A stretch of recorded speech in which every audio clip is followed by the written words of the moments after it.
This is my zinger right here, all right?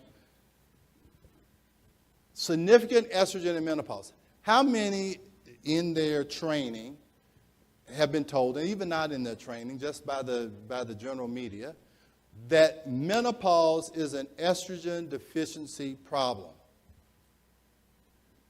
No ifs, ands, or buts. That's what I was told. That's what people are still being told, that it is an estrogen deficiency problem, and we can't figure out how to give all women estrogen, and that's why we're in such. So let's see what Spiroff says. So on page 636, he says, estrogen production by the ovaries does not continue beyond the menopause. Okay? I don't have any problem with that because I told you I do hormone replacement by the book. Okay? So, after menopause, the ovaries stop making estrogen. What is the ovary? Remember that slide I told you, remember, about special tissue? Okay? So, the ovary is a special tissue. When the special tissue is making estrogen, where can you look for it? Hormones made by the special tissue are released into the bloodstream. So as long as the ovary is making estrogen, it's okay to look for it in the bloodstream. Because at menopause, the special tissue stops making estrogen. Where should you stop looking for estrogen? There's no need of looking for it in the bloodstream. And if you look for it, what are you going to find? Nothing. And if you base hormone replacement on that, that's going to tell you that every woman needs what? Estrogen. And to try and get her estrogen level back up to what it was when she was 25, before you see it in the blood, where is it going to go first? Extracellular tissue. And so to get it up to that level, you're going to overdose her on estrogen. If you overdose her on estrogen, you're going to make her make too many receptors. And when she makes too many receptors, when you try and take it away, she's going to get hot flashes. So she's going to say, give me my estrogen, give me my estrogen. By God, give me my estrogen. I don't care if it does cause breast cancer. Give me my estrogen. Right? And that's what happens. And I'm going to tell you, I know this is being recorded, but some doctors love that because you know what? It keeps them coming. Strike that out of the recording. Don't put that in there. We're going to take that out of the official record. Okay? But that's what happens. But let's keep reading. Estrogen levels in postmenopausal women can be significant. Wait a minute. I thought menopause was an estrogen. How can it still be significant when the ovary stopped making estrogen at menopause? Principally due to the extraglandular conversion of androstenedione and testosterone to estrogen. I didn't show you, I kind of flipped through it, but just go back and look at the steroid cascade. There is this enzyme called aromatase that will convert androstenedione to estrone, and it'll convert testosterone to estrogen. And it's found everywhere. Okay? So you can make a significant amount of estrogen extraglandularly. What's extraglandularly? Outside of the special tissue. So that estrogen that's made outside of the special tissue is not going to show up where?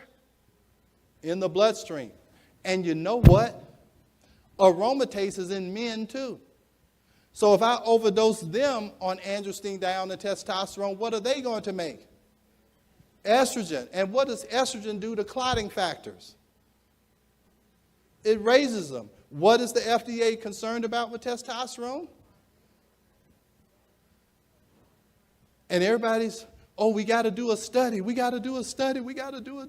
We got to take 10 years and spend $1 billion and do a study. No, you don't.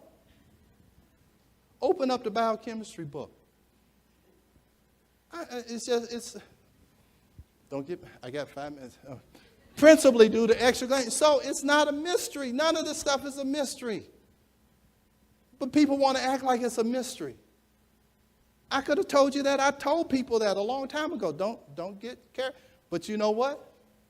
Those men act about testosterone like the women with estrogen. Give me my testosterone, give me my testosterone. I'm back, God, give me my testosterone. I've got to have sex 3 times a week. My 25-year-old girlfriend, she expects that. And you know what? Doctors love it because it keeps them coming. It keeps them in the office. So anyway, the clinical impact of this estrogen varies from one postmenopausal woman to another. So you know what? You can't give every woman the same amount of Premarin, and you know what? You can't give them the same amount of Biest either. So I'm telling you, if you do hormone replacement in the same manner, you're going to get into the same trouble. You know, I know docs who give every woman the same little cocktail. Spiroff says you can't do it.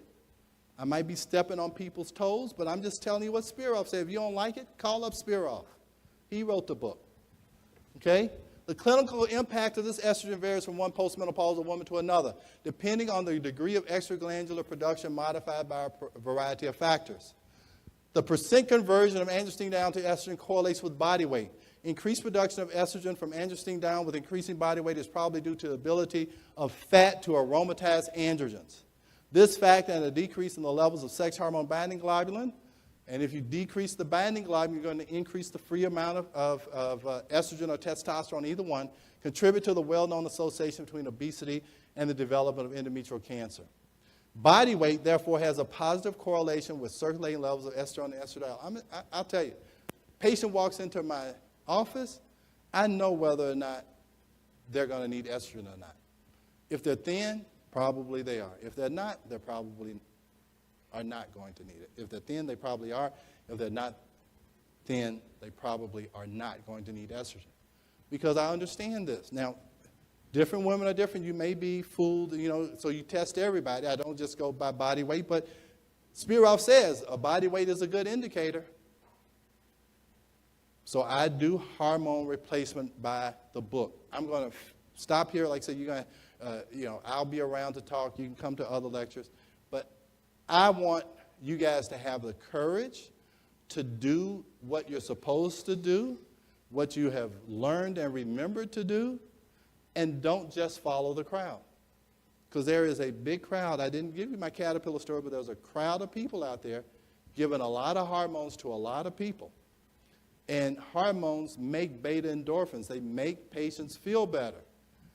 And you can get patients hooked on feeling better, but to get the ultimate biologic response, you have to balance the actions of the hormones with their respective receptor. If you don't remember anything else I said, remember you have to balance the actions of the hormones with their respective receptors in order to get the ultimate biologic response. Okay?